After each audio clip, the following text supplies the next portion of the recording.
الرحمن الرحیم وَلَقَدْ آتَيْنَا لُقْمَانَ الْحِکْمَةَ وَلَقَدْ آتَيْنَا. اب یہاں تک مسئلہ بیان ہو گیا، دلائل آگے. فرمایا جب پیدا آسمانوں کو پیدا کرنے والا اللہ، زمین کو پیدا کرنے والا اللہ، زمین میں پہاڑوں کو پیدا کرنے والا اللہ، زمین پہ آبادی اور جانور پھیلانے والا اللہ، آسمانوں سے پانی برسانے والا اللہ، زمین سے کھیتیاں اور باغ پیدا کرنے والا اللہ، تو پکار کے لائق بھی کون ہے؟ صرف دعائیں پکاریں سننے والا بھی کون ہے؟ صرف اللہ. اور ھذا خلق اللہ فارونی. اور مشرکو، جب تم جن کو پوجتے پکارتے ہو وہ پیدا کچھ نہیں کر سکتے تو پکارے کیسے سنتے ہیں؟ وہ تمہاری پکار کے لائق بھی نہیں. بلکہ مسئلہ بالکل واضح ہے، لیکن جو ظالم مشرک ہیں وہ جان بوجھ کے سمجھنا ہی نہیں چاہتے اور ضلال مبین میں غوطے کھا رہے ہیں. چلو اب بھی سمجھ نہیں تو آؤ تمہیں سنائے اکابر کی بات بھی. دنیا کے سمجھدار لوگوں، عقل والوں نے یہی مسئلہ بیان کیا. دلیل نقلی آ رہی ہے. ایک سیانے بندے کیا آپ کہتے ہو نا، سیانے عادل، کیا دن بڑ وڈیرے سیانے عادل حکیم آپ کہتے ہیں، اور وہ بار بار پیش کرتے ہیں جی حکمت والا آدمی، دانا آدمی. اللہ فرماتی ہیں عقلی دلائل بھی، عقل سے بھی توحید ثابت، فطرت سے بھی فطرت اللہ، ادلہ فطریہ بھی دلیل توحید پہ موجود ہے، ادلہ عقلیہ بھی توحید پہ ہیں، ادلہ نقلیہ بھی توحید پہ ہیں، ادلہ واہیہ بھی توحید پہ ہیں. سارے دلائل سے توحید ثابت، اور شرک عقل کے بھی خلاف، فطرت کے بھی خلاف، نقل کے بھی خلاف، وحی کے بھی خلاف ہے. یہ تینوں چاروں قسم کے دلائل کے خلاف ہے. اب آؤ ایک سمجھدار آدمی، دانا آدمی، اس کی بات سن لو. اس نے کیا مسئلہ بیان کیا، اور مسئلہ بھی عام نہیں، اپنے بیٹے کو وصیت کی ہے. اپنے بیٹے سے کتنی خیر خواہی ہوتی ہے، پھر اس کو وصیت کر رہا ہے. سنو لقمان کی وصیت. یہ جو لقمان ہے نا، یہ خیال رکھنا، یہ لقمان آج کل حکیموں کی دکانوں پہ لقمان پھکی چل رہی ہے. لقمان حکیم کا نسخہ، یہ سارے کذابین ہیں. یہ لقمان پوڑیاں بیچنے والا حکیم نہیں تھا، اور یہ دوری ڈنڈے والا حکیم نہیں تھا. یہ سارے ڈاکٹر طبیب جھوٹ بولتے ہیں کہ یہ کوئی، اس نے کوئی وہ بنایا ہوا تھا پنسار سسور والا، یہ دوائیاں رگڑنے والا نہیں. اس نے جو نسخہ دیا ہے یہ آ گیا نسخہ. یہ حکیم کا معنی دانا آدمی، سمجھدار آدمی. اس کے بارے میں ایک اختلاف یہ ہے کہ یہ نبی ہے یا غیر نبی. صحیح بات ہے کہ یہ نبی نہیں ہے، غیر نبی ہے. دوسرا، تفسیروں میں بہت کچھ اس کے بارے میں لکھا ہے، لیکن سب کذب پہ مبنی ہے. بعض نے کہا اس کے ہونٹ بڑے موٹے تھے، رنگ بڑا کالا تھا اور غلام تھا. ان سے پوچھو تمہیں ملا ہے؟ نہ قرآن میں ہے نہ حدیث میں ہے. تمہیں کیسے پتا چلا اس کا فوٹو بھی نہیں؟ قد چھوٹا، ہونٹ موٹے، رنگ کالا، کس نے بتایا تمہیں؟ اندازہ لگائے. یہ اسرائیلی روایات ہیں بھائی، اس کی کوئی تصدیق تکذیب کی ضرورت نہیں. اللہ نے جو اس کا تعارف پیش کیا، اور جہلائے عرب کے اشعار میں لقمان حکیم کا تذکرہ ہے، اور ان اشعار میں ان سے بھی پتہ چلتا ہے کہ یہ کوئی دانا آدمی تھا.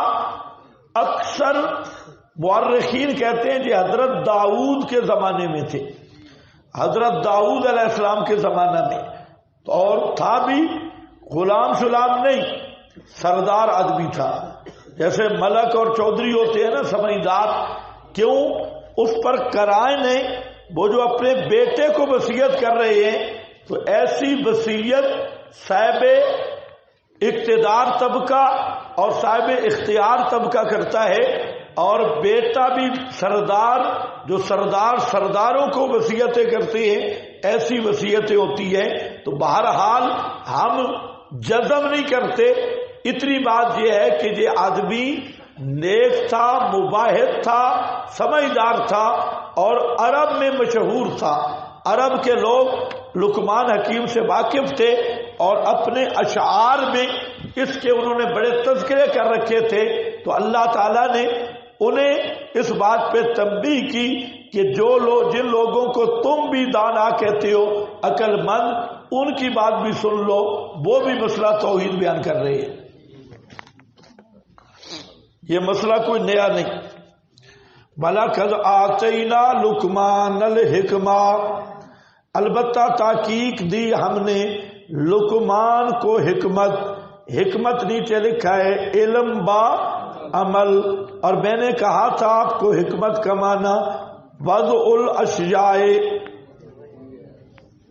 حکمت وہی ہے، اور سب سے بڑی حکمت مسئلہ توحید ہے۔ توحید کی سمجھ سے بڑی سمجھ کوئی نہیں۔ اکرمہ کہتے ہیں اور شابی کان نبیًا، یہ نبی تھے، بل اکثرون علی انہ کان فی زمان داؤد، یہ حضرت داؤد کے زمانے میں تھے، ولم یکن نبیًا، اور اس میں بھی اختلاف ہے، آزاد تھے یا غلام، اکثر کہتے ہیں کہ عبد تھے، لیکن میں نے کہا دلیل کوئی نہیں۔ وعلی ھذا جمہور اہل التاویل انہ کان ولیًا، اکثر لوگ کہتے ہیں یہ نیک ولی آدمی تھا، ولم یکن نبیًا، نبی نہیں تھا۔ اکرمہ اور شابی وعلی ھذا تکون، ہاں اسی پر حکمت سے مراد انہوں نے نبوت لی ہے۔ والصواب انہ کان رجلا حکیما بحکمت اللہ، یہ نیک آدمی تھا، اللہ نے اسے سمجھ دی تھی۔ وہی الصواب فی المعتقدات والفقہ فی الدین والعقل، اور وہ کیا ہے؟ ہی الصواب، حکمت کیا ہے؟ حکمت کا معنی ہے ہی الصواب، بولو یہ درستگی ہے عقیدہ میں اور دین کی سمجھ اور عقل میں، یہ مراد حکمت۔ اللہ نے صحیح دین کی سمجھ نصیب فرمائی۔ اور انشکر للہ، ہم نے کہا شکر کر اللہ کا۔ حکمت انشکر للہ، شکر کر اللہ کا، اور جو شکر کرے فإنما یشکر لنفسہ، وہ سوائے اس کے نہیں، وہ شکر کرے گا اپنے فائدے کے لیے، اپنی جان کے نفع کے لیے۔ ومن کفر، اور جو کفر کرے گا فإن اللہ، پس بے شک اللہ، غنی، بے پرواہ، حمید، ستود صفات۔ من کفر کی جزا مقدر ہے، آگے لکھیے نکالو، فمن کفر، جو کفر کرے گا تو اللہ کا کوئی نقصان نہیں، اللہ کا کوئی نقصان نہیں۔ کیوں؟ فإن اللہ، یہ فا تعلیلیہ ہے اور یہ جزا محذوف کی علت ہے، اس لیے کہ اللہ بے پرواہ ہے، اللہ بے پرواہ ہے۔ آپ بول کیوں نہیں رہے؟ اللہ بے پرواہ ہیں، وہ اس کو کسی کی ضرورت نہیں ہے۔ حمید حقیق بعین یحمد علم یحمدہ احد، اللہ لائق حمد ہے، اگر ایک بھی حامد موجود نہ ہو تب بھی وہ لائق حمد ہے، حقیق بالحمد ہے۔ وَإِذْ قَالَ لُقْمَانُ لِابْنِهِ، جب کہا لقمان نے اپنے بیٹے کو، وَهُوَ يَعِظُهُ، اس حال میں کہ وہ اسے نصیحت کر رہا تھا، یا بنیا، یہ پہلی نصیحت آ رہی ہے. یا بنیا، اے میرے پیارے بیٹے، لا تشرک باللہ، لا تشرک باللہ، اے میرے پیارے بیٹے نہ شرک کرنا اللہ کے ساتھ. لا تشرک باللہ، نہ شرک کرنا اللہ کے ساتھ. یہ جو یا بنیا لا تشرک باللہ، کیوں؟ ان الشرک لظلم عظیم، بے شک شرک البتہ ظلم ہے بہت بڑا. یہ ہاں کو میں نے کیوں لمبا کیا؟ بہت بڑا. کیوں؟ ظلم ان کی تنوین بھی تعظیم کی ہے، لفظ عظیم بھی عظمت بڑائی کے لیے، پھر عظیم ان کی تنوین بھی تعظیم کے لیے. یہ تین بڑائیاں آ گئی. ان الشرک، بے شک شرک، لظلم عظیم، شرک سب سے بڑا ظلم ہے، ظلم عظیم ہے. سارے ظلموں سے بڑا ظلم. ایک بزرگ سے کسی نے مسئلہ پوچھا کہ ایک آدمی شراب پیتا ہے اور اپنی ماں کے ساتھ بدکاری کرتا ہے کعبے میں، اور اپنے باپ کو قتل کرتا ہے اور اس کی کھوپڑی میں بیٹھ کے شراب پیتا ہے، پھر ماں سے بدکاری اور پھر کعبہ میں، تو اس سے بھی بڑا گناہ ہے کوئی؟ اس نے کہا ہاں، الشرک باللہ، اللہ کے ساتھ شرک کرنا اس سے بھی بڑا گناہ ہے. یقیناً یہ بڑے گناہ ہے، لیکن شرک جو ہے یہ اس سے بھی بڑا گناہ ہے، کیونکہ شرک یہ اللہ کی توہین ہے، اللہ کی بے عزتی ہے. مشرک اللہ کی بے عزتی کرنے والا ہے. اس لیے اللہ نے فرما دیا ہے کہ مشرک کی معافی نہیں، مشرک کے لیے استغفار بھی نہیں، دعا بھی نہیں. یہ خیر مسئلے تمہیں آتی. اب ایک مسئلہ ذرا سمجھو، اگر سو نہیں گئے تو تھوڑا سا سمجھ لو. آپ کا موڈ مجھے لگ نہیں رہا. ہاں، اکثر بزرگ جو ہیں وہ چلو ہے تو میرا فائدہ، نہیں تو ترجمہ تو ہوگا انشاءاللہ. یہ اس میں میرا بڑا فائدہ ہے. خیر، ایک بات سمجھ لو بھائی، شرک کہتے کس کو ہیں؟ شرک کیا ہے؟ کسی ہاتھی کا نام ہے؟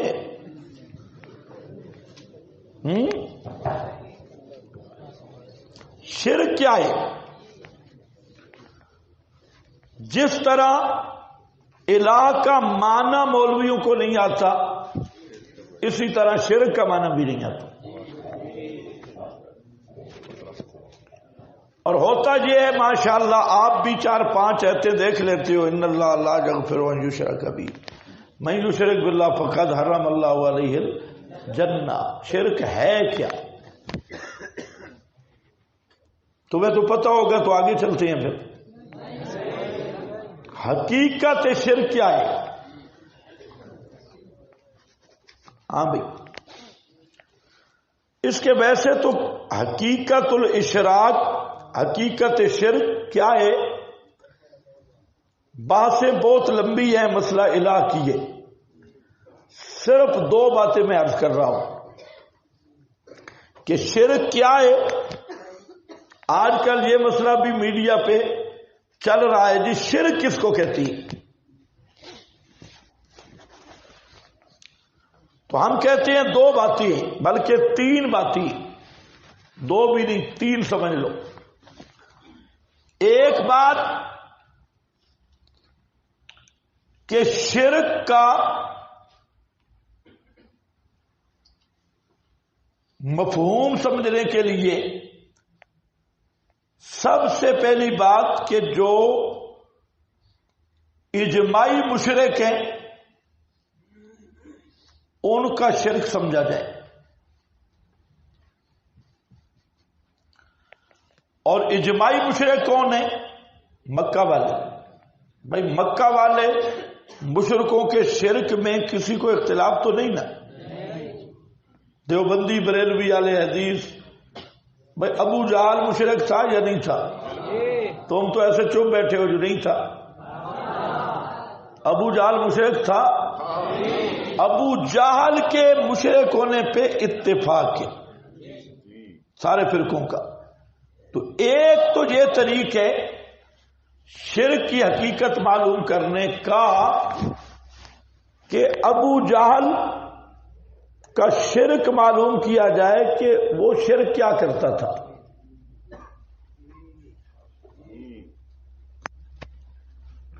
تو اگر ابو جہل کا شرک پکڑا گیا تو کچھ نہ کچھ شرک کا مفہوم واضح ہو جائے گا.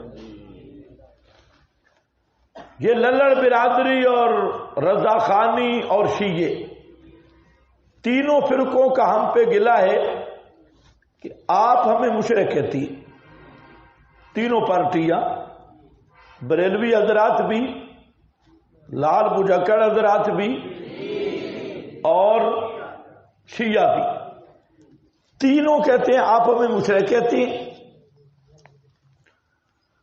تو تینوں سے میری گزارش یہ ہے کہ آپ اور ہمارے نزدیک مکہ والوں کا شرک اتفاقی ہے. تو آپ شرک کا ایک ایسا مفہوم متعین کر دیں، ہم ماننے کے لیے تیار ہیں.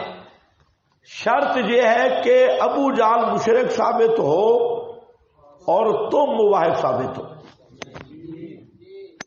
آسان یا مشکل ہے؟ ابو جہل مشرک ثابت ہو اور تم کیا ہو؟ موحد. تم توحید اور شرک ایسا معیار قائم کرو شیعہ کا بڑے سے بڑا مجتہد ہو. یہ چھوٹے چھوٹے رینٹ والوں کی بات میں کر بھی نہیں رہا، نہ میرے وہ مخاطب ہے جن کا نہ ماں پہچانتی ہے نہ باپ کا بھی تک پتہ ہے.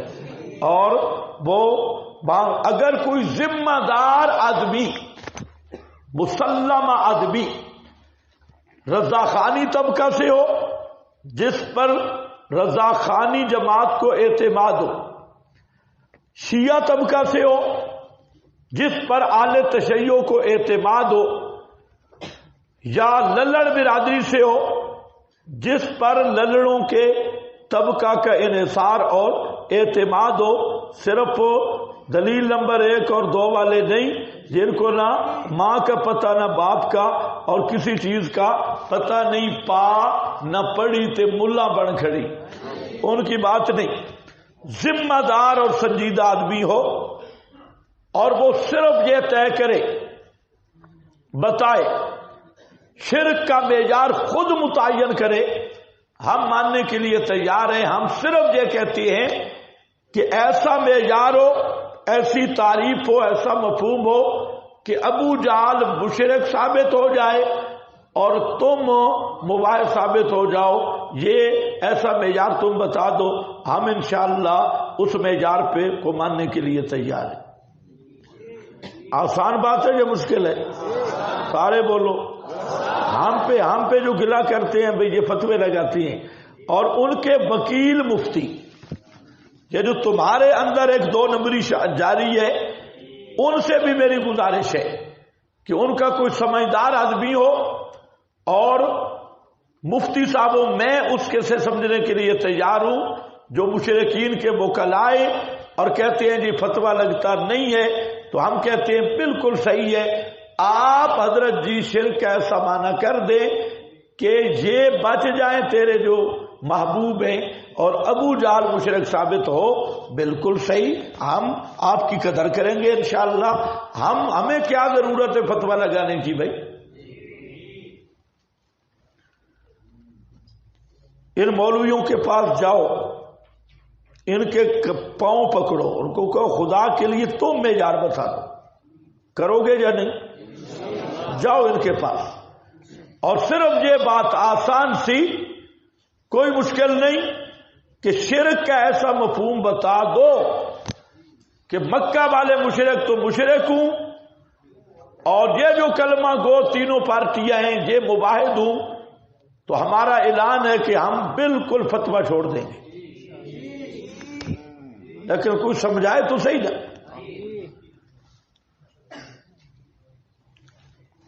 یہ اس عنوان پہ پہلے بھی کچھ گفتگو ہو چکی ہے، اس فرق پہ، اس فرق کو جدھر بھی چلائیں گے، ایک یہ کہا جاتا ہے جی شرک کا معیار ہے واجب الوجود اور ممکن الوجود۔ یہ جو علماء حضرات ہیں آپ بھی سمجھے کہ شرع قائد میں جو شرک کی تعریف لکھی ہے وہ یہی ہے کہ اللہ کے سوا کسی کو واجب الوجود سمجھنا۔ تو ہم انبیاء اولیاء وغیرہ کو واجب الوجود نہیں سمجھتے، تو بعض لوگوں نے شرک کا معیار بنایا ہے وجوب الوجود، اور اسی کو وہ نام دے رہے ہیں استغنا کا اور عدم الاحتیاج، اور اس کو وہ سمجھتے ہیں کہ یہ توحید اور شرک کا معیار ہے۔ تو میں کہتا ہوں اگر یہی معیار ہے نا توحید اور شرک کا، تو پھر ابو جہل کو مشرک کہنا زیادتی ہے، کیونکہ ابو جہل اپنے معبودوں کو واجب الوجود نہیں مانتا تھا۔ اس پہ آپ کے پاس دلائل موجود ہیں یا نہیں؟ اب دوبارہ دہرانے کی ضرورت تو نہیں۔ ابو جہل مانتا تھا کہ یہ جو حضرات ہیں جن کو ہم پکار رہے ہیں یہ کیا ہیں؟ مخلوق ہے، مخلوق ہے، اور یہ واجب الوجود نہیں۔ دوسرا معیار انہوں نے بنایا کہ شرک تب بنتا ہے کہ مخلوق کو یا کسی ہستی کو اللہ کے برابر مانا جائے ذات صفات میں۔ اس پر بھی میں مفصل گفتگو کر چکا ہوں کہ اگر شرک کا یہ مفہوم ہے تو پھر بھی ابو جہل اینڈ کمپنی کو مشرک کہنا زیادتی ہے۔ وہ ذات صفات میں اپنے معبودوں کو اللہ کے برابر بھی نہیں مانتے تھے۔ کچھ بات سمجھ آ رہی ہے؟ بول کیوں نہیں رہے؟ آگے چلوں؟ بولو بھائی، خدا کے لیے بولو۔ اب تیسرا آخری آپشن ان کے پاس یہ ہے کہ مکہ والے عبادت کرتے تھے اور ہم عبادت نہیں کرتے، تعظیم کرتے۔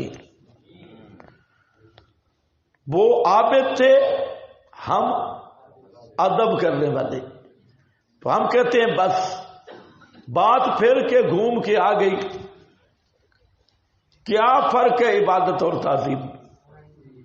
عبادت اور تعظیم کا فرق نکال کے دے دو کہ عبادت کس چیز کا نام ہے اور تعظیم کس چیز کا نام ہے۔ جب عبادت کا معنی ہوگا تو پھر وہی مسئلہ الہ تک ہم پہنچ جائیں گے۔ آگے وہی ہے، عبادت کا معنی مفصل آپ سمجھ چکے ہیں۔ تو ایک طریقہ تو یہ ہے کہ شرک کا ایسا مفہوم 4 پارٹیوں کو کہہ رہا ہوں۔ شیعہ، کیونکہ وہ پہلا گٹر ہے شرک کا اس امت میں، ان کا کوئی ذمہ دار آدمی ہو جس پر اہل تشیع کا اعتماد ہو۔ اس کے بعد رضا خانی، ان کا بھی کوئی ذمہ دار آدمی جس پر رضا خانیوں کا اعتماد ہے۔ اور اس کے بعد للڑ حضرات، اور اس کے بعد تمہارے اندر گھسے ہوئے صلیبی، اور اندر یہ جو مفتی حضرات ہیں مشرکوں کے وکیل، جی فتویٰ نہیں لگتا کہ فلاں نہیں لگتا، ان کا ذمہ دار آدمی۔ معیار کیا ہے؟ معیار آسان سا ہے کہ تم متعین کرو، ہم سننے کے لیے تیار ہیں۔ شرک کا ایسا معنی کر دو کہ ابو جہل وغیرہ مشرک ثابت ہوں، اور آپ کے یہ جو برادری ہے یہ مباحث ثابت ہو، مسئلہ حل ہوگی۔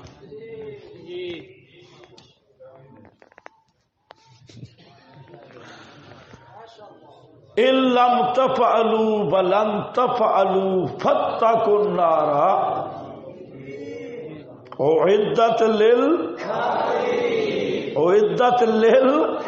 الکافرین، پھر بچ جاؤ۔ دوسرا میجا، دوسرا یہ کر لیتے ہیں کہ شرک کی کوئی تعریف نہیں کرتے۔ شرک کیا ہے؟ قرآن اور سنت کے اندر جن چیزوں کو شرک کہا گیا انہی کو شرک مان لیا جائے۔ اللہ تعالیٰ نے اتنا بڑا فتویٰ لگایا ہے کہ مشرک کی بخشش نہیں ہوگی، تو اللہ نے کوئی شرک کا معیار بھی تو بیان کیا ہوگا۔ تو ہم کہتے ہیں جناب چھوڑ دو ساری تعریفیں، شرک کیا ہے؟ الشرک ماہو ماہی، سب چھوڑ دو۔ حقیقت الاشراک کیا ہے؟ قرآن کو دیکھ لیتے ہیں، سنت کو، جن چیزوں کو قرآن شرک کہہ رہا ہے، حدیث شرک کہہ رہی ہے، ان کو شرک مان لیا جائے اور ان کو جمع کرو، اور پھر دیکھو یہ تینوں فرقوں میں کوئی ایک بھی بچ گئی ہے، بلکہ چاروں میں آپ کے وکلاء بھی ساتھ تھے۔ یہ سپورٹر مشرکین کے، ایک ووٹر ہے ایک سپورٹر ہے، یہ ہے سپورٹر المشرکین، یہ بھی ساتھ ہے۔ اب ہم کہتے ہیں گن لو، شروع کریں، قرآن و سنت سے شروع کریں۔ بھائی آپ کے تو کئی دفعہ اجرا ہو چکا ہے۔ سب سے بڑا جو قرآن نے شرک کہا ہے اور سب سے بڑے فتوے قرآن نے لگائے ہیں وہ پکار والے مسئلہ پہ، اور پکار بھی وہ جو مبنی عقیدہ سما پہ، صرف پکار نہیں، پورے قرآن میں اتنے فتوے کسی چیز پہ نہیں جتنے مسئلہ پکار پہ، بڑے بڑے فتوے۔ سورۃ الرعد اٹھائیں، شروع کیا لہو دعوت الحق، پکار کے لائق ہونا اللہ ہی کا خاصہ ہے، یہ دعویٰ۔ آگے پھر دلیل ذکر کی کیوں وہ پکاروں کے لائق نہیں جن کو مشرک پکار رہے ہیں، پھر مثال ذکر کی کباس سے تھے کفے الل، آخر پہ حکم لگا دیا وما دعاء العاشقین ما دعاء الکافرین، حکم لگا کہ نہیں لگا؟ ترجمہ بھی نہیں کر رہا، سورۃ الرعد دیکھ لینا۔ پھر جہاں اللہ نے فرمایا نا ان اللہ لا یغفر ان یشرک بہ ویغفر ما دون من یشرک باللہ فقد ضل ضلالا بعیدا، یہ آیت نکالو، ضل ضلالا بعیدا، یہاں پر شرک کی حقیقت بھی موجود ہے۔ حضرت قاضی شمس الدین کی وہ جو تفسیر ہے، بہت عجیب جملہ انہوں نے لکھا، کہتے ھذا بیان الشرک ان یدعون من دونہ، نکالو دکھانا ہے آپ کو، ان یدعون من دونہ، ان یدعون من دونہ، صفحہ 188، نہیں پکارتے من دونہ اس کے سوا، مگر کس کو؟ مگر بولو ٹائم اوپر ہو رہا ہے، اناسا رنا نو نہیں ہوئے، اللہ اناسا، یہ آپ کے پاس بے شمار حوالے لکھے ہیں کہ اناسا امواتا، اناسا امواتا، امواتا بجا بھی لکھا ہے امام راضی نے کہ جہاں اناس مردوں کو کہا گیا اور وجہ تشبیہ ضعف اور کمزوری ہے. فرمایا نہیں پکارتے یہ اللہ کے سوا مگر مردوں کو. تو سب سے بڑا شرک ہے مردوں کو پکارنا.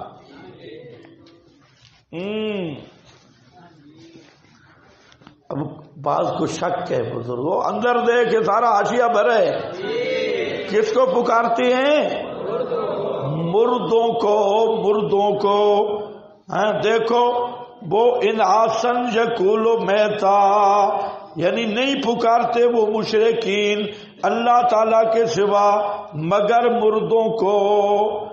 اور یہی معنی کیا قتادہ نے، یہی معنی کیا ابن عباس نے، یہی معنی کیا ابن جریر نے، اور یہی معنی آیا ابن عباس کہتے ہیں اناسا موتا، مردے مراد ہیں.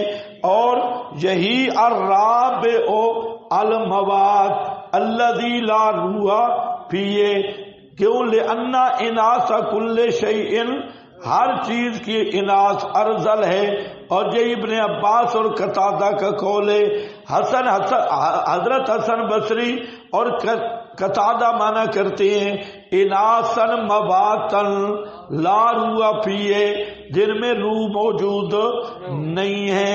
یہی کہہ رہے ہیں. آگے اور معنی بھی ہیں لیکن یہ اناث پہ معنی اموات کر رہے ہیں. آگے پھر تفسیر ابن کثیر ہے، فرماتے ہیں بل میت اخص من الحی. علی بن طلحہ، ضحاک ابن عباس وہ فرماتے ہیں کہ اناث سے مراد جہاں مردے ہیں. تو حاصل کیا نکلا؟ قرآن شرک کس کو کہہ رہا ہے؟ آ جاؤ مان لو، قرآن نے جس چیز کو شرک کہا تم بھی مان لو، ہم بھی مان لیتے ہیں تو مسئلہ نکل جائے گا. اسی طرح سورہ فاتر آ رہی ہے یوم القیامت یکفرون، قیامت کے دن وہ کس کا انکار کریں گے؟ تمہارے. یہاں شرک کیا ہے؟ مبنی بر سما، عقیدہ سما پہ مبنی پکار، صرف پکار نہیں، عقیدہ سما پہ مبنی پکار، یہی شرک ہے. ومن اضلوا میں کس پہ فتویٰ لگایا؟ ابھی پڑھا ہے ومن اضلوا ممن یدعو، یہاں فتویٰ کس پہ؟ پکار. پکار قل انما ادعو ربی، آگے پڑھو بلا ادعو غیرہ لا اشرکو. لا ادعو غیرہ کی جگہ پہ کیا ذکر کیا؟ لا اشرکو. کیا مطلب؟ میں صرف اپنی حاجتوں میں اپنے رب کو پکارتا ہوں اور اس کے ساتھ کسی کو شریک نہیں کرتا. تو سب سے بڑا شرک جس کو قرآن کہتا ہے وہ شرک کیا ہے؟ یہی مسئلہ پکار. اور اسی مسئلہ پکار کے چاروں پارٹیاں چور ہیں، چاروں پارٹیاں چور ہیں. باقی مسائل میں ہمارے ساتھ چل بھی پڑتے ہیں لیکن جب پکار والا مسئلہ آئے تو جہاں چور بن جاتے ہیں. تو ہم نے بھی اسی قرآن نے بھی رگ بھوئی پکڑی ہے. سما کے عقیدے پہ مبنی کچھ سمجھ بھی رہے ہو. دوسرا سب سے بڑا مسئلہ جمہوریت کا ہے. قرآن سے پوچھ لیتے ہیں ان اطعتموہم انکم لمشرکون، اگر تم نے ان کی اطاعت کی تو تم کٹر مشرک ہو. قسم اٹھا کے قرآن نے کہا پکے مشرک ہو. اب جو اللہ کے قانون کے مقابل المحند مانے، اچھا ادھر فتویٰ نہیں لگے گا، اللہ کے قانون کے تمہیں عادی پڑھائی جاتی ہے جمہوریت. اللہ کے قانون کے مقابل جیسے طاغوت کا قانون ماننے والا مشرک ہے، اسی طرح المحند ماننے والا بھی مشرک ہے. اللہ کے قانون کے مقابل روایتیں ماننے والا بھی مشرک ہے. اکابر کے اقوال ماننے والا بھی کیا ہے، یہ بھی ساتھ میں لاؤ، آدھی آدھی حاکمیت نہ پڑھاؤ، یہ بھی حاکمیت ہے، حاکمیت قرآن یہ ہے کہ مقابل میں کسی چیز کو بھی مانے وہ کیا بنے گا، مشرک بنے گا۔ اب یہ کون کہہ رہا ہے؟ اور پھر ملم یحکم بما انزل اللہ الظالمون الفاسقون الکافرون، اور پھر لا یشرک فی حکمہ احدا۔ پورا قرآن پڑھ رہے تو مثالیں دے رہے، تعویذ بھی نکل آئیں گے، تمائم تیبلہ سارے نکل آئیں گے، آلو عبداللہ برہاء من الشرک، ساری چیزیں آئیں گی۔ تو آ جاؤ، قرآن اور سنت نے جن جن چیزوں کو، کہ آپ کو صرف میں عنوان دے رہا ہوں، اگر میں شمار کروں تو پھر 7-8 گھنٹے درکار ہے، ساری چیزیں۔ اس کے لیے شیخ عثیمین کی جو وہ شرح ہے کتاب التوحید، وہ اور ان کا فتاوی اور اللجنہ سعودی عرب کا فتاوی، انہوں نے بڑی اچھی محنت کی کہ بعض چیزوں کو انہوں نے جمع کیا ہے، بعض چیزوں، قرآن کا تو انہیں پتہ نہیں ہے، خیر عرب والوں کو بھی قرآن نہیں سمجھتے، لیکن حدیث، وہاں ایک عربی عالم سے ہماری گفتگو ہوئی، کئیوں سے ہوئی، تو ان کا مسجد نبوی میں انہوں نے پیچھے ایک مدرسہ بنایا ہے، اور پرانی طرز کا جنت البقیع کی طرف، تو وہاں ان کے شیخ تھے شیخ الحدیث، ان سے جب بات ہوئی تو میں نے انہیں کہا کہ انہیں 4-5 سوال کرتی ہیں، وہ ہر آدمی سے کرتی ہیں، ادھر آئے اور انہیں بھی ہمارے خلاف بہت بھڑکایا ہوا ہے نالے حدثوں نے، اور جب ان سے بات ہوتی ہے تو پھر وہ بالکل زبردست بات کرتی ہیں۔ تو خیر بہرحال، تو انہوں نے محمد بن عبد الوہاب النجدی کے بارے میں پوچھا، تو میں نے کہا وہ مجدد عرب ہے، اور مجدد العجم مولانا حسین علی ہے۔ پھر میں نے کہا کہ فرق ہے، آپ کے شیخ نے روایات سے توحید سمجھانے کی کوشش کی ہے، اور ہمارے شیخ نے قرآن سے توحید سمجھائی ہے، صرف یہ فرق ہے۔ سمجھ گئے کہ نہیں سمجھ گئے؟ ہاں، یہ فرق ہے روایات اور آیات کا۔ تو خیر، دوسرا معیار میں نے کیا آپ کے سامنے رکھا کہ جن چیزوں کو قرآن شرک ہے، حدیث سے شرک ثابت ہو، انہیں شرک مان لو، کوئی مسئلہ نہیں۔ تیسرا معیار یہ ہے کہ مسلم شخصیات، پہلے جو حضرات، یہ تیسرا نمبر پہ مسلم شخصیات بین الفریقین اور بین الفرق۔ یہ مسلم کو میں تیسرے نمبر پہ اس لیے اصل معیار پہلے وہ اس لیے لایا کہ اب شیعوں کے ساتھ تو یہ کام نہیں چلے گا، شیعوں کی مسلم شخصیات وہ کسی کو مانتے ہی نہیں، البتہ دیوبندی، بریلوی اور للر پارٹی پر وہ مسلم شخصیات نکل آئیں گی دعوے کی حد تک، تو ان شخصیات سے پوچھ لیتی ہیں بھئی شرک کیا چیز ہے، آپ بتا دو، ٹھیک ہے کہ نہیں؟ سمجھ آ رہی ہے کہ نہیں؟ ان میں یہ پہلے بزرگ ہیں شاہ ولی اللہ محدث دہلوی، جو تقریباً دیوبندی، بریلی اور آل حدیث اور للڑ شلڑ سب کی سند یہاں پہنچتی ہے شاہ ولی اللہ محدث دہلوی۔ اور یہ میرے پاس اصل بھی موجود ہے، لیکن یہ خواہ میں لایا ہوں یہ الخیر الکثیر، اس کی جدھر سے مرضی شرح لے لو،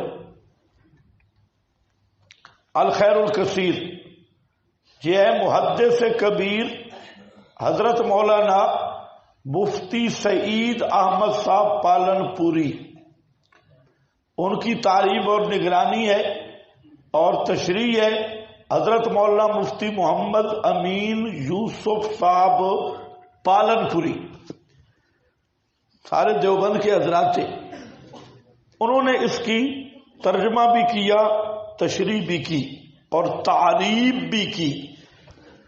تو گویا کہ یہ دیوبندیوں کے ہاں تو اس سے انکار نہیں ہو سکتا، اور بریلویوں کی شروعات بھی تو دیکھ لینا ان کی ہے تو زیادہ حلوے شلوے کے فضائل پہ، تو شروعات کی طرف اب آ رہے ہیں، نقل مار رہے ہیں۔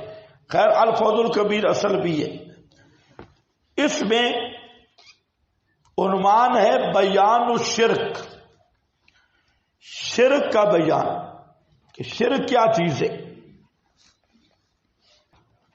اچھا، جس نے شرح لکھی ہے ماشاءاللہ اس کو بھی عبارت کی سمجھ تو کوئی نہیں ہے کہ عبارت میں کیا ہے۔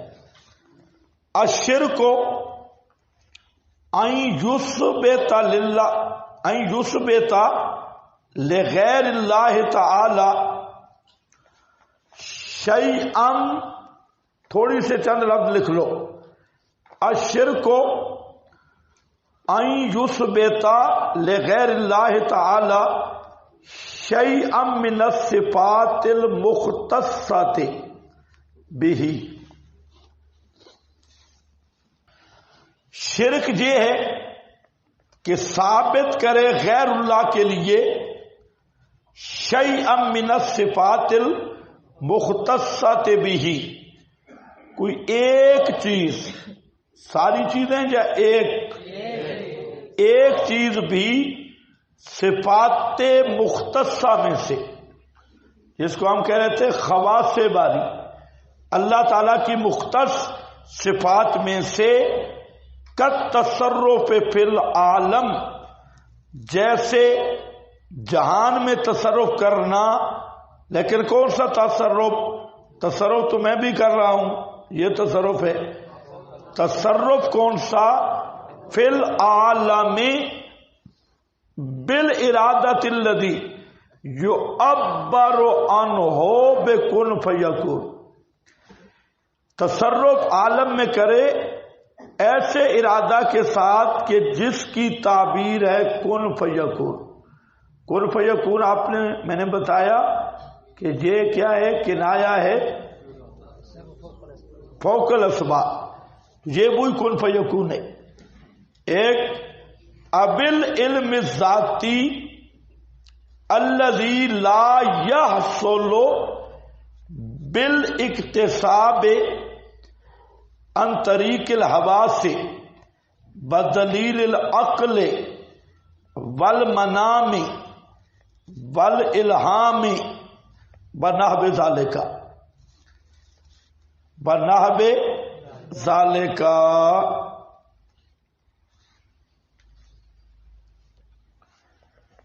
علم ذاتی کا معنی کیا رہا ہے؟ علم ما فوق الاسباب، علم ذاتی کا وہ معنی نہیں جو بریلر کرتی ہیں، علم ذاتی علم ما ابل علم ذاتی الذی لا یحصل بالاکتساب عن طریق الحواس، جو قسم سے نہ ہو، یعنی فوق الاسباب، حواس کے طریقے سے حاصل نہ ہو، دلیل عقل سے بھی حاصل نہ ہو، منام اور الہام سے بھی حاصل نہ ہو، تو یہ کون سا تصرف ہے بھائی؟ علم بھی فوق الاسباب اور ارادہ بھی فوق الاسباب، یعبر عنہ بکن فیکون۔ ناب ابل ایجاد لشفاء المریض، ایجاد کیا لفظ ہے؟ ایجاد، یہ بھی لشفاء المریض ہے۔ ابل لان علی شخص اب السخط علیہ حتی، کہتا ہے کسی مریض کو شفا دے دینا. اب دوائی دینا تو تحت الاسباب ہے اور شفا دینا فوق الاسباب. مریض کو شفا دینا یا اس طرح کی لان کسی شخص پر یا ناراضگی کہ اس کا رزق اس پہ تنگ ہو جائے، اور یام و روزہ یا وہ بیمار ہو جائے، اور یشقا یا وہ بدبخت ہو جائے، تو اس طرح کا تصرف اس کا نام کیا ہے؟ شرک ہے. تو حاصل کیا نکلا؟ اس تعریف کو آپ دیکھ لیں، یہ الخیر الکثیر کا صفحہ 105 ہے، اور اس میں بالکل صراحتاً موجود ہے کہ اللہ تعالی کے سوا کسی ہستی میں، میری طرف دیکھو، اللہ کی صفات مختصہ میں سے کوئی چیز ماننا، ساری نہیں، شیئن کوئی چیز. اور وہ صفات مختصہ میں دو چیزوں کی تفصیل کی. تین، ایک تصرف ما فوق الاسباب اور دوسرا علم ما فوق بولو ما فوق الاسباب میں کہہ رہا ہوں یا شاہ صاحب کہہ رہی؟ اگر پچھلا سبق پڑھا تھا تو بے کون فیکون یہی ما فوق الاسباب ہے. اور ذاتی کی تشریح بلا اکتساب اور حواس، نیند، خواب وغیرہ یہ اسباب کے علاوہ، ان اسباب کے بغیر جاننا، تو علم ما فوق الاسباب. یہ آگے پھر اس کی تشریح ہے کہ جیسے مریض کو شفا دینا یا کسی پر اس طرح ناراض ہونا کہ اس کی روزی اس پہ تنگ ہو جائے، یا کسی پہ خوش ہونا وغیرہ وغیرہ، یعنی تصرف ما فوق الاسباب. تو اس میں دونوں چیزیں آ گئی، ایک ہے شیئم من الصفات المختصہ. اچھا جی، اس پر اس کے بعد یہ ہے شاہ عبد القادر محدث دہلوی.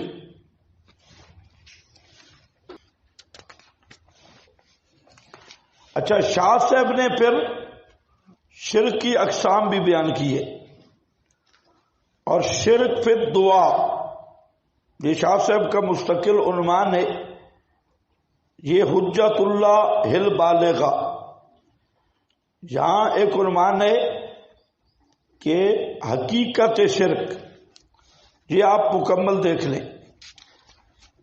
اس کے بعد ہے جی، اچھا دوسری کتاب ہے حقیقت شرک پر مجالس الابرار، شیخ احمد رومی،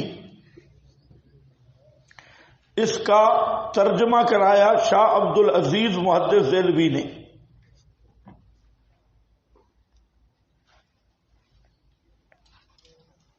تصدیق شاہ عبد العزیز کی ترجمہ مفتی کفایت اللہ صاحب انہوں نے تصدیق کی. اس میں یہ جو کتاب ہے میری اتمام البرہان، اس میں پوری لمبی عبارت ہے 3-4 صفحوں پہ. تو انہوں نے بھی شرک کا یہی معنی کیا، بالکل انبیاء اولیاء کے لیے یہی تصرف ما فوق الاسباب، علم ما فوق الاسباب. پھر آگے شرک کی کچھ قسمیں بیان کی اور لمبی باس کی. 13ویں مجلس سے مجالس الابرار کی، اور اس میں اس نے بہت کوئی لکھا، آپ جہاں دیکھ سکتے ہیں. تیسرے نمبر پہ ہے شاہ رفیع الدین دہلوی، فرماتے ہیں کہ کائنات میں جزئی امور میں تصرف کرنا، جیسے کسی پر رزق کے دروازے کھول دینا اور کسی کو اولاد دے دینا، اس کی مصیبت کو دور کرنا، روحوں کو محتاط کرنا، اور ان جیسے کئی دوسرے کام کرتے ہیں، یہ شرک صریح ہے یہاں معذرت کی کوئی صورت نہیں، بخشش کی کوئی صورت نہیں۔ یہ فتاوی شارفی الدین ہے، صفحہ نمبر 7 ہے۔ اسی طرح تیسرے نمبر پر شاہ عبد القادر محدث دہلوی موضح القرآن سورہ بقرہ کی آیت نمبر 221 کا فائدہ ہے۔ سورہ بقرہ کی آیت نمبر 221 یہ موضح القرآن جواہر القرآن پہ بھی موجود ہے، اور 221 نمبر حوالہ لکھ لو، اب عبارتیں لمبی ہے۔ 221 آیت کے تحت شاہ عبد القادر کا حاشیہ ہے۔ اسی طرح یہ جو مولانا عبد الحق حقانی جن کی کتاب حضرت نانوتوی، مفتی کفایت اللہ صاحب اور بڑے بڑے اکابر نے جس کی تصدیق کی، اس کا نام ہے عقائد اسلام۔ عقائد اسلام، عقائد اسلام کا صفحہ 132۔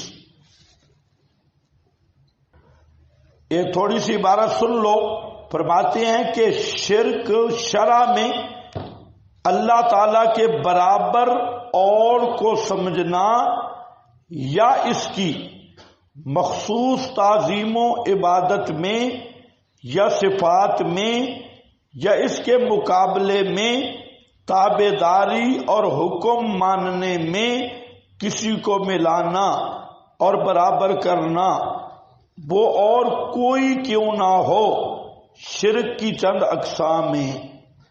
شرک کی چند اقسام ہیں۔ کیا مطلب؟ اللہ کی ساتھ جو تعظیم مخصوص ہے اور اللہ کی خاص صفتیں ہیں یا اللہ کی تابع داری میں، یہ شرک فی الحکم والی بات آ رہی ہے۔ تو کسی کو ملانا اور برابر کرنا، وہ اور کوئی کیوں نہ ہو، شرک کی چند اقسام ہیں۔ اول یہ کہ اللہ تعالیٰ کی ذات میں کسی اور کو شریک کرے کہ دوسرا خالق اور سمجھے۔ دوم یہ کہ اس کی صفات میں کسی اور کو شریک کرے، سو اس کی بہت قسمیں ہیں۔ اول یہ کہ اس کی صفت علم میں کسی کو شریک کرے کہ کسی کو یوں سمجھے کہ اس کو اللہ تعالی کی طرح غیب، حاضر، قریب، بعید، آئندہ، حال، ماضی کی خبر ہے اور ہر چیز کو وہ جانتا ہے، اس کو شرک فی العلم کہتے ہیں۔ آگے دوم یہ کہ شرک فی القدرت، کہ اللہ تعالی کی مانند قدرت نفع نقصان دینے کی یا کسی چیز کی موت و حیات یا کسی اور امر کی کسی دوسرے میں ثابت کرے تو یہ شرک فی القدرت ہے۔ آگے شرک فی السمع، شرک فی السمع، شرک فی البصر، یہ نہیں بیان کیا جاتا، شرک فی السمع یہ مسئلہ ہے۔ تو حضرت نے عنوان قائم کیا شرک فی السمع ہے کہ اللہ تعالی جس طرح نزدیک و دور کی بات سنتا ہے اور کسی کو بھی یوں ہی سمجھا تو مشرک ہو گیا، مشرک ہو گیا۔ یہ عقائد اسلام میں۔ اسی طرح کتنے حوالے آگے؟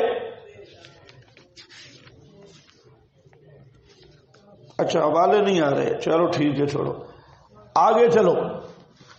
یہ ہے مولانا سرفراز خان صاحب صفدر، ان کی کتاب بیچاری بوڑھی ہو گئی ہے، اس کو بہت ضربیں لگی ہیں، تو ان کی کتاب ہے جی یہ اتمام البرہان، مولانا سرفراز صاحب کی۔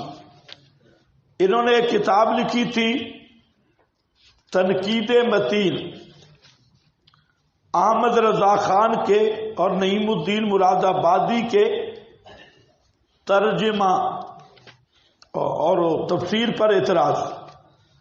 غلام رسول سعیدی نے کتاب لکھی توضیح البیان، انہوں نے دفاع کیا تو مولانا سرفراز نے یہ کتاب لکھی اتمام البرہان. اب یہ کتاب جو ہے یہ ماشاءاللہ بڑی زبردست ہے اور للڑوں کے اس نے رگڑے ہی نکال دیے، کیونکہ مقابلہ بریلویوں سے، جب بریلویوں سے مقابلہ ہو تو پھر تو مولانا سرفراز خان ماشاءاللہ زبردست اٹھ کے حملے کرتے ہیں، لیکن رہتا اپنا بھی کچھ نہیں.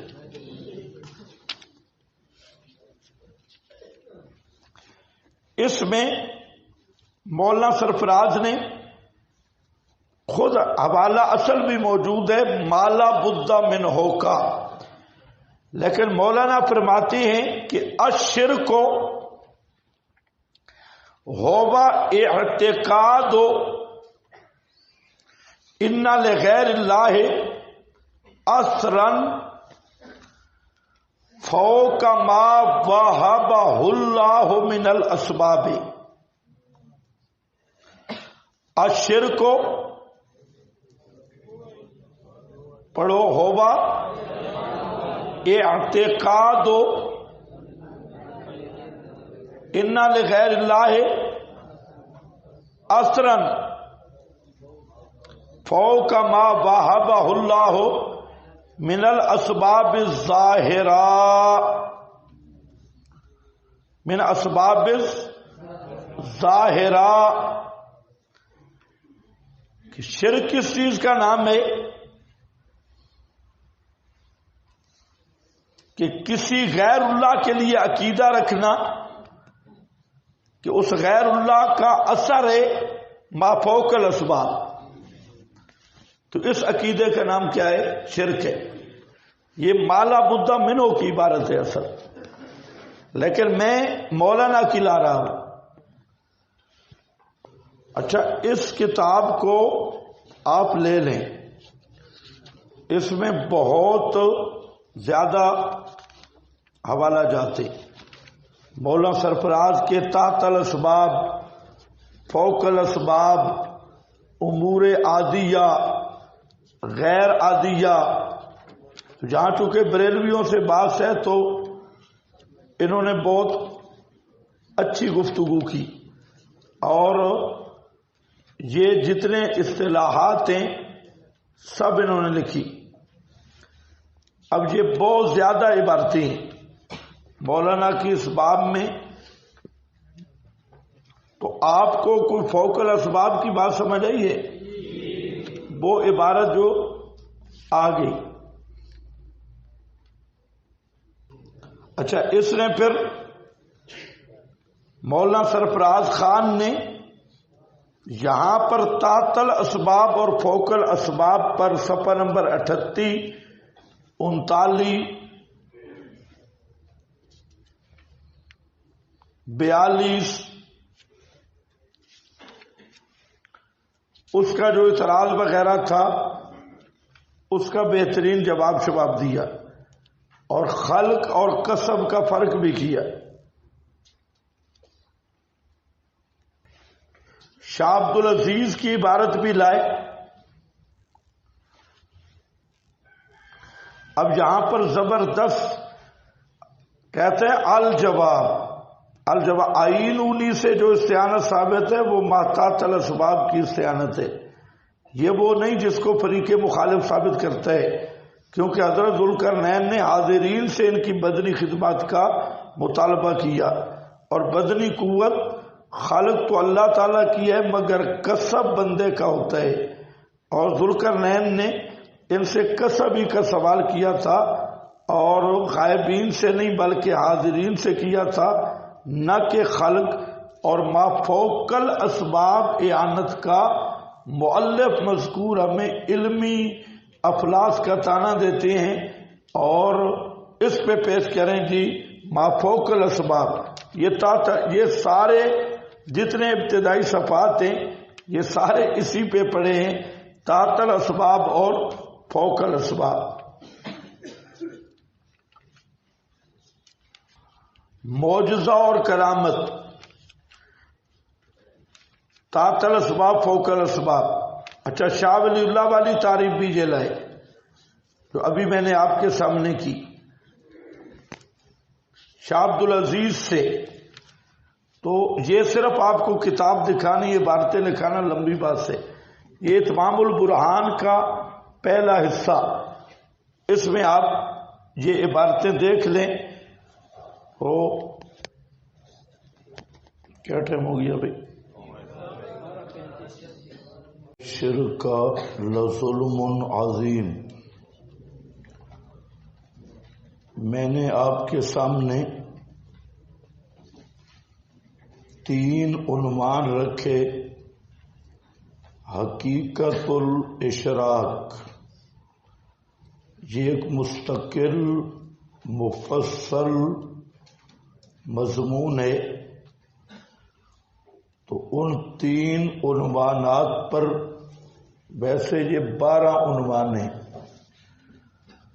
لیکن ان 12 میں سے 3 بنیادی عنوان کہ شرک کیا ہے، اور یہ سمجھنا بہت زیادہ ضروری ہے۔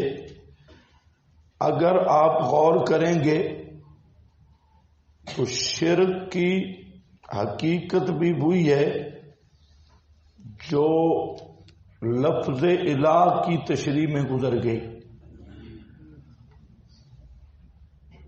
اگر معنی الہ سمجھ آ جائے تو شرک سمجھ آ جاتا ہے، اور اگر معنی شرک سمجھ آ جائے تو معنی الہ آ جاتا ہے۔ تو شرک فی الالوہیت یا شرک فی الصفات یہی ہے۔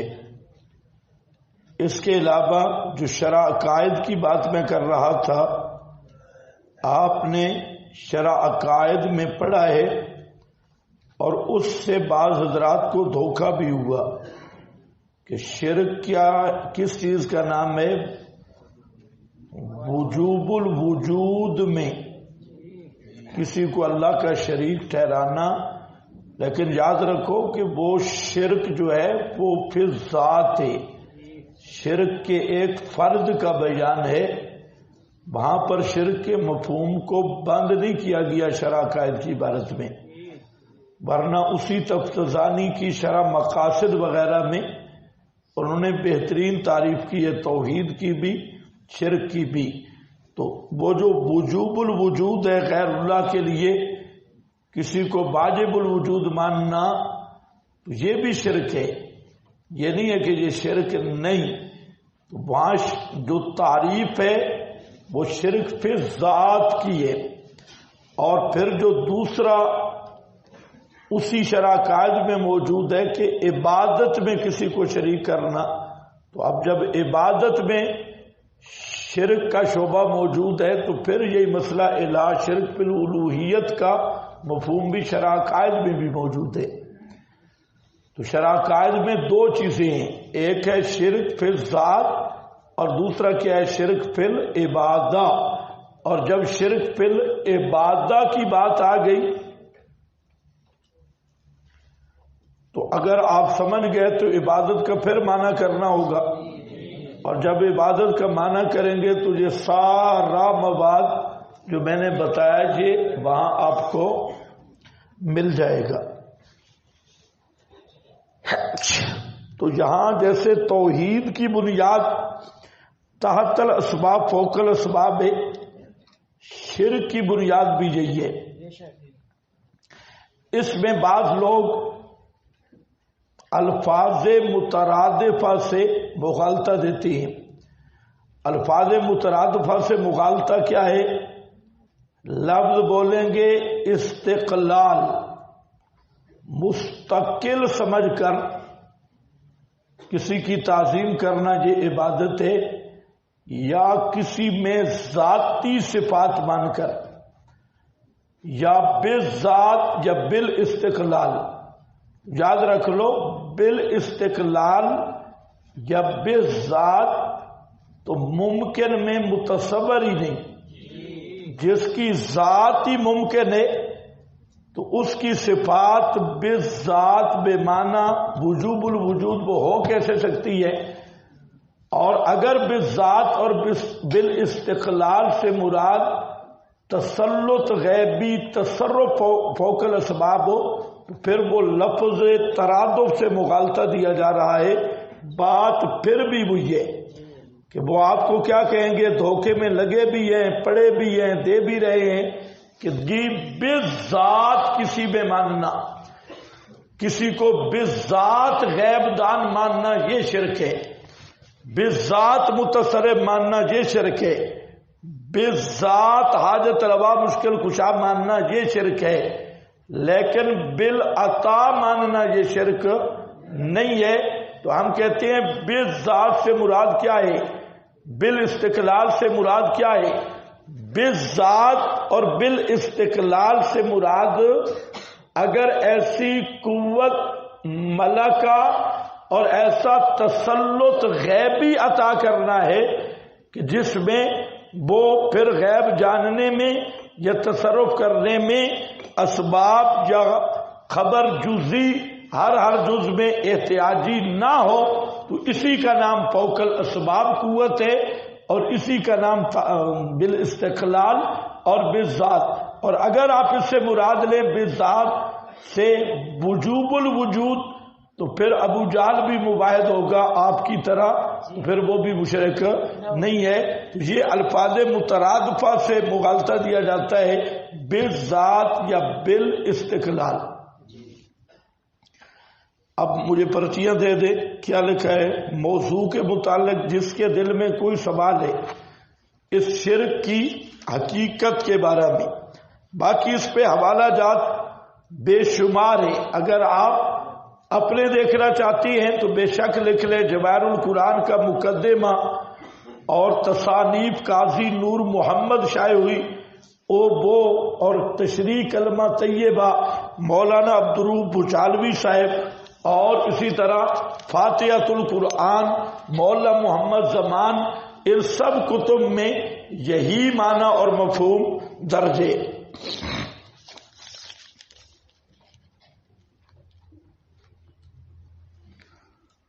سنگر کی بھائی نہیں، شرک پہ دو. شرک پر اگر کسی کو اشکال ہے نا شرک والے مسئلے پہ، حقیقت شرک پہ ویسے بھی پوچھ سکتے ہیں، پرچی بھی دے سکتے ہیں. ویسے بھی اگر کوئی سوال کرنا چاہے کوئی مسئلہ نہیں، پرچی بھی لکھ سکتا ہے. عقائد اسلام شیخ عبدالحق حقانی یہ کوڑا خٹک والا ہے بھائی؟ نہیں، یہ کوڑا خٹک والا نہیں ہے. یہ عبدالحق حقانی یہ اکابرین میں سے، اور یہ حضرت نانوتوی رحمہ اللہ اور علامہ انور شاہ صاحب مفتی کفایت اللہ صاحب دہلوی یہ ان کے دور کے آدمی ہیں. اور وہاں دو عبدالحق ہیں، ایک عبدالحق ہے دہلوی مشہور شارح مشکات، یہ وہ نہیں، یہ ہے تفسیر حقانی اور عقائد الاسلام حقانی، اس کے مصنف ہیں. اکوڑا تو اس وقت خٹک والے تو یہ کہیں عالم ارواح میں ہوں گے، تو یہ دنیا میں آئے بھی نہیں ہوں گے، یہ پرانے عبدالحق ہیں.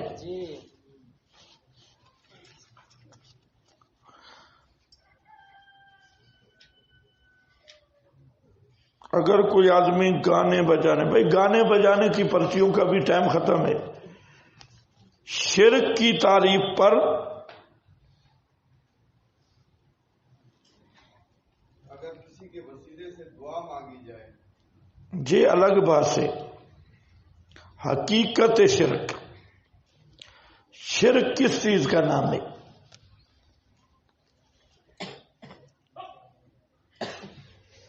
مفتی احمد یار خان کا جال حق پر لکھتے ہیں کہ بلغت الحران میں سورہ ہود کے تحت مولانا حسین علی نے لکھا ہے کہ خدا کو ہر وقت مخلوقات کے اعمال کا علم نہیں ہوتا، بلکہ جب بندے اعمال کر لیتے ہیں تب علم ہوتا ہے. اللہ تعالیٰ کو کیا یہ بلغہ میں ہے یا نہیں؟ اس طرح کی عبارت بلغہ میں نہیں. جی اگر مفتی صاحب نے لکھی تو بالکل صریح جھوٹ فرمایا مفتی صاحب نے. بلغہ میں جو مسئلہ ہے وہ اور ہے. بلغہ میں معتزلہ کا مذہب لکھا ہے کہ معتزلہ یوں کہتے ہیں کہ اللہ تعالیٰ کو حوادث کے وقوع سے پہلے علم نہیں. اہل سنت کا پھر مسئلہ لکھا ہے. پھر وہاں بلغہ جو ہے یہ جو کاتب ہے اس سے غلطی ہوئی اور اس نے اتنا لفظ لکھا کہ یہ آیت بظاہر معتزلہ کے مسلک پر منطبق ہے. یہ اس طرح کا لفظ ہے. اب اس پر حضرت شیخ القرآن رحمہ اللہ نے خود کسر بدعت پر زلزلہ 1936 میں ایک رسالہ لکھا تھا کسر بدعت پر زلزلہ، اور خود انہوں نے اس عبارت کی وضاحت کر دی تھی. یہ مولانا حسین علی صاحب کی عبارت بھی نہیں، کاتب کی عبارت ہے. اور جو دو کاتب تھے ان میں ایک شیخ القرآن صاحب تھے پنڈی والے، اور انہوں نے مستقل رسالہ کسر بدعت پر زلزلہ اس میں اس کی توضیح اور تشریح کر دی ہے. باقی مولانا حسین علی کی پوری زندگی اسی پہ گزری ہے کہ ہر وقت ہر چیز جاننا یہ اللہ کا خاصہ ہے. لڑڑوں کے وکیل کیوں مشرک؟ وہ تو شرک نہیں کرتے. شرک کے سپورٹر تو ہے نا. الرضا بالکفر کفروں. منشا توحید کی جی وضاحت کرے. اور وضاحت کروں ابھی کیا ہے، اس کو منشا کا لفظ ہی نہیں آ رہا، معنی ہی نہیں پتا. یہی منشا توحید اور شرک ہے جو میں نے بیان کیا. ہاں بھائی اس کو کوئی سینگ نہیں ہے.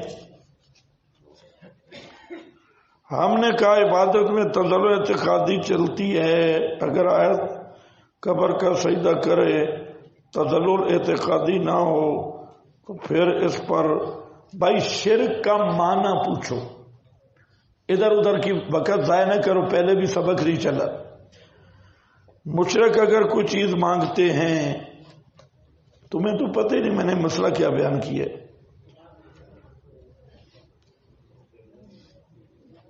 شرک کرنے کی وجہ کیا ہے؟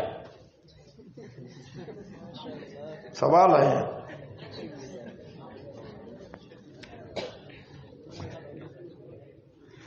شرک کی جامع تعریف بتا دیں. ماشاء اللہ یہ میرا خیال ہے لیٹرین سے تشریف لا رہا ہے. پوری بحث میں سویا رہا، آخر میں پرچی لکھ دی. کہتے ہیں للڑ تو فل جملہ سما کے کہہ لیں. کون سا للڑ فل جملہ سما کا قائل ہو؟ یہ جو اتنی عبارتیں آپ کو لکھائیں یہ فل جملہ سما کی ہے. لڑ تو کہتے ہیں زندہ مردہ برابر ہیں، فام سما شعور ادراک، اور اصل گر کی بات یہی ہے. ہاں شرک فی الحاکمیت میں مبتلا ہیں بعض لوگ. طاغوت کے لیے کام کرتا ہے یہ شخص کس کے حکم؟ بھائی حقیقت الاشراک، خدا کے لیے جس مسئلے پہ سوال کرنے ہوں اس مسئلے کو بھی سمجھا کرو. میں نے جو بیان کیا ہے کہ شرک کا جو معنی مفہوم، اس پر اگر کسی کو سوال ہے تو وہ کرے. اب یہ دارالافتاء تو نہیں فلانا مرتد ہے تو فلانا فلانا ہے. شرک کی حقیقت کیا ہے؟ پھر جب ہم آگے جائیں گے آپ کو پتہ شتہ نہیں چلے گا. اور یہ بھی بتا دوں آپ کے مولویوں کو بھی کوئی پتہ نہیں شرک کس کو کہتے ہیں، نہیں پتا. ملا کو بھی نہیں پتا. اس لیے بس شرک آ گیا، چار ایتے سنا کے لا یغفر فلاں. تو کوئی آدمی ایسا ہے جو شرک کو اچھا کہتا ہو؟ ابو جہل بھی کہتا تھا کہ ہمیں مشرک کہتے ہیں، ہم پہ فتوے لگاتے ہیں، ہم تو حنیف ہیں. تو کوئی مشرک بھی اپنے آپ کو مشرک ماننے کے لیے تیار نہیں ہے. تو پھر کیا پر جب تک شرک کا معنی نہیں کھلے گا کہ شرک کہتے کس کو ہے، تو اس وقت تک تو صرف اگر کہنا کہ شرک کا لفظ تو آپ کسی رضا خانی شیعہ کو ذرا کہہ کے دیکھیں نا مشرک، وہ آپ کو سنائے گا وہ مانتا ہے کہ میں مشرک ہوں؟ ابو جہل نہیں مانتا تھا، وہ کہتا تھا میں حنیف ہوں اور بڑا مباحث ہوں۔ چلو جی آگے چلو۔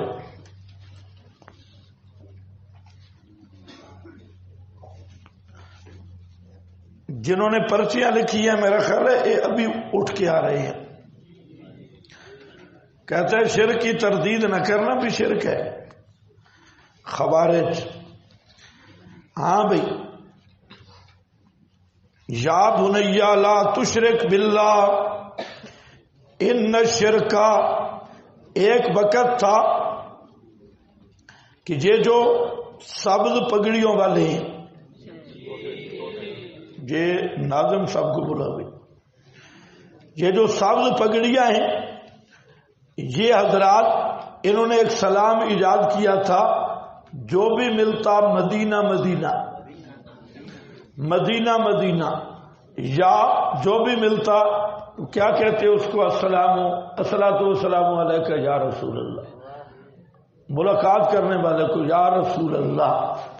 تو ہم نے استاد جی سے پوچھا تو انہوں نے کہا کہ جو بھی مشرک آپ کو گلی میں ملے تو آپ ان کو بتائیں یا بنیا لا تشرک باللہ۔ تو پھر ہم نے اس کو مشہور کر دیا، یا بنیا لا، جو سبز پگڑی والا آ رہا ہو ہم یا بنیا لا تشرک باللہ۔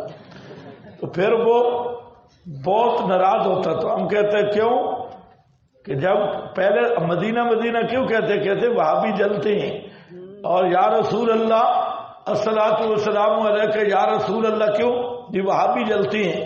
ایک ان کا مولوی تھا، ہم کھڑے تھے، وہ آیا تو کہتے الصلاۃ والسلام علیکہ یا رسول اللہ۔ میں نے کہا مولوی صاحب رک جاؤ، رک جاؤ، کیوں تکلیف ہوئی؟ میں نے کہا تکلیف تو نہیں ہوئی، آپ کو غلط فہمی ہوئی ہے، ہم میں سے کوئی بھی رسول نہیں ہے، آپ ہمیں دیکھ کے کہہ رہے ہیں الصلاۃ والسلام علیکہ یا رسول اللہ۔ اگر آپ دانستہ کہا تو آپ کا آپ پہ مرتد ہیں، مشرک تو پہلے ہی ہے، لیکن مرتد ہیں، ہم میں سے کوئی ایک بھی رسول اللہ نہیں ہے، ہمیں کہہ رہا ہے الصلاۃ والسلام علیکہ یا رسول اللہ۔ پاگل کے بچے، کوئی عقل نہیں۔